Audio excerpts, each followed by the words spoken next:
চলো আজকে তোমাদের সাথে খুবই সুন্দর একটা মেকআপ টিউটোরিয়াল শেয়ার করি। আজকে খুবই সুন্দর একটা শাড়ি পরবো, এজন্য ভাবলাম যে একটা মেকআপ টিউটোরিয়াল তো করতেই হবে, কারণ শাড়িটা এখন রানিং, খুবই ভাইরাল একটা শাড়ি অনলাইনে, এবং সবারই এই শাড়িটা অনেক পছন্দ, ইভেন আমারও অনেক পছন্দ হয়েছে। সো মেকআপের আগেই আমি স্কিনটা প্রিপেয়ার করব।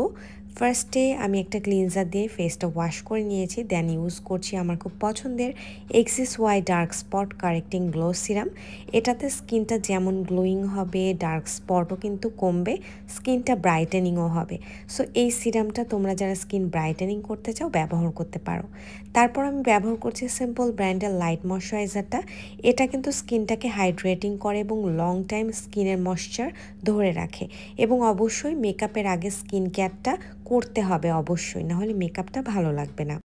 গরমকালে বাইরে গেলে ডেফিনেটলি সানস্ক্রিন তো ব্যবহার করতেই হবে। আমি ট্রিপল কেয়ার সানস্ক্রিনটা ইউজ করছি, বাট তোমাদের যাদের বাজেট কম তোমরা ইউভি এর এই সানস্ক্রিনটাও ব্যবহার করতে পারো। প্রাইস একদমই রিজনেবল এবং সব প্রোডাক্টস আজকে তোমরা পেয়ে যাচ্ছ সিক্রেট অফ নুরিন পেজে। আমি ডেসক্রিপশন বক্সে এবং কমেন্ট বক্সে লিঙ্কটা মেনশন করে দিব, চাইলে চেক করে নিতে পারো। এরপর আমি স্টার্ট করলাম মেকআপের ফার্স্ট পার্ট প্রাইমার দিয়ে, এবং এখানে আমি ব্যবহার করেছি বেবি স্কিন পোর ইরেজার প্রাইমার। এটা হচ্ছে পোরকে লক করে, এবং এর উপরে আমি ব্যবহার করছি আজকে W7 এর HD ফাউন্ডেশন, অ্যান্ড আমার শেডটা হচ্ছে ক্রিম ব্লার। যাদের আমার স্কিন টোন এবং একটু ইয়েলো স্কিন টোনের চাও, তোমরা ক্রিম ব্লার শেডটা ব্যবহার করতে পারো। এটা খুব সুন্দর একটা কাভারেজ দেয়, এবং দেখতেই পাচ্ছ আমার স্পটগুলো কত সুন্দরভাবে হাইড হয়ে যাচ্ছে। এবং এই যেই ফাউন্ডেশনটা আমি ব্যবহার করছি এটা আমার অনেক আগে থেকে ফেভারিট, একদমই রিজনেবল প্রাইসের মধ্যে বেস্ট একটা ফাউন্ডেশন আমার কাছে মনে হয় গরমকালে। এরপর আমি ব্যবহার করছি কনসিলার অ্যান্ড সি গ্ল্যামের এই কনসিলারটা আমার বেশ পছন্দ।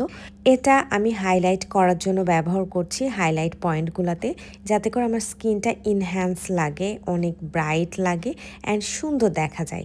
এরপর এটা আমি সুন্দর করে আমার স্কিনের সাথে বসিয়ে দিলাম। এরপর ব্যবহার করছি সি গ্ল্যামের লিকুইড ব্লাশ, এবং শেড হচ্ছে রোজি রিচুয়াল, অ্যান্ড এই শেডটা হচ্ছে কাইন্ড অফ একটু কোরাল টাইপের একটা কালার, একটু রোজ টাইপের কালার, অ্যান্ড আমার শাড়ির সাথে অনেকটাই ম্যাচ হয়েছে।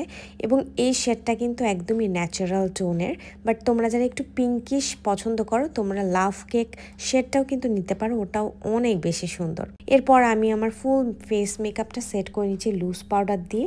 এখানে ব্যবহার করছি W7 এর loose powder, and loose powder ছাড়া কিন্তু মেকআপটা লং টাইম থাকে না, সো ডেফিনেটলি ইউজ করতে ভুলবে না। এরপর টেকনিকের একটা সুন্দর প্যালেট নিয়ে আমি আমার চোখের যে আই মেকআপটা এটা স্টার্ট করে দিলাম। ফার্স্টে ব্রাউন কালার দিয়ে আমার আই মেকআপ লুকটা স্টার্ট করলাম, দেন আমি একদম আপার সাইডে হচ্ছে একটু হোয়াইট টাইপের শেড অ্যাপ্লাই করেছি, যাতে করে খুবই ন্যাচারাল একটা টোন আসে। এরপর আমার খুব পছন্দের W7 এর ও মাই জেল কাজলটা ব্যবহার করছি। এটা এত পরিমাণে ব্ল্যাক একটা কাজল আমার দেখা রিজনেবল প্রাইসের মধ্যে মনে হয়েছে যে এর ওপরে আসলে আর কোনো কাজল নাই, মাত্র 350 টাকার একটা কাজল, এত পরিমাণে পিগমেন্টেড অ্যান্ড এত ব্ল্যাক, আমি এত কম দামে কাজল কখনো দেখি নাই। অ্যান্ড আর একটা লাইনার আমার সবচেয়ে বেশি পছন্দ, দ্যাট ইজ ওয়েট অ্যান্ড ওয়াইল্ডের H2O আইলাইনার। এটাও একদম জেড ব্ল্যাক। সো যারা তোমরা জেড ব্ল্যাক কাজল এবং আইলাইনার ইউজ করতে চাচ্ছ বা খুঁজে পাচ্ছ না কোনটা একদম ডার্ক ব্ল্যাক, তোমরা অবশ্যই এই দুইটা ব্যবহার করবে। অ্যান্ড আমার খুব পছন্দের মাস্কারা হচ্ছে অ্যাসেন্সের এই দুইটা মাস্কারা। আমি দুইটা মাস্কারাই সবসময় ইউজ করি, বাট এখন আমি গ্রিনটা ইউজ করছি। গ্রিনটা একটু হেভি এবং পিঙ্কটা হচ্ছে একটু লাইট, সো তোমার ইচ্ছা মতো তুমি ব্যবহার করতে পারো। এরপর টেকনিকের একটা ব্রঞ্জিং প্যালেট নিয়ে আমি ব্রঞ্জিংটা করে নিচ্ছি, যাতে করে আমার ফেস একটা শার্প লুক আসে অ্যান্ড ফেসটা যাতে রাউন্ড না মনে হয়। এই জন্য যে জায়গাগুলোতে কন্ট্রোলিং করা প্রয়োজন, যেমন নোজ সাইড, আমার গালের দুই সাইড, ফরহেড, আমি সব জায়গাতে সুন্দর করে ব্রঞ্জিং করে নিচ্ছি। সেম ব্র্যান্ডের একটা প্যালেট নিয়েছি, ব্লাশ প্যালেট, অ্যান্ড এখান থেকে আমি ব্লাশ অ্যাপ্লাই করে নিচ্ছি। প্রতিটা প্রোডাক্টসই কিন্তু তোমরা সিক্রেট অফ নুরিন পেজে পেয়ে যাবে, এবং যারা অথেন্টিক প্রোডাক্টস পারচেস করতে চাও মেকআপ প্রোডাক্টস দিয়ে তোমরা এখান থেকে পারচেস করতে পারো।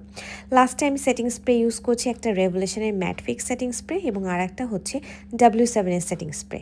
দুইটাই অসম্ভব ভালো, স্কিনে একদম মেকআপটাকে বসিয়ে দেয়। সো তোমার বাজেট অনুযায়ী যে কোনো একটা তুমি নিতে পারো। এরপর আমি হাইলাইটার দিয়ে নিচ্ছি সুন্দর করে আমার ফেসে। অ্যান্ড আমার গলার অবস্থা খুবই খারাপ, সো ইগনোর মাই ভয়েস। যতটুকু আমি তোমাদেরকে বোঝাতে পেরেছি আই হোপ তোমরা সব সুন্দরভাবে বুঝে গেছো। এরপর আমি ব্যবহার করছি, আমার হাইলাইটার ব্যবহার করার পরে একটা টিপ ইউজ করে নিচ্ছি। অ্যান্ড আমার খুব ফেভারিট একটা শেড হচ্ছে ওয়েট অ্যান্ড ওয়াইল্ডের গিভ মি মকা। এটা একদম পারফেক্ট একটা ব্রাউন কালার। অ্যান্ড অলমোস্ট আমি রেডি, দেখতে পাচ্ছ। এত সুন্দর শাড়ি, মানে আর কি বলবো, মেকআপের সাথে শাড়ির লুকটা অ্যান্ড অর্নামেন্টস সব কিছু দিয়ে অনেক বেশি ভালো লাগছিল আমার কাছে।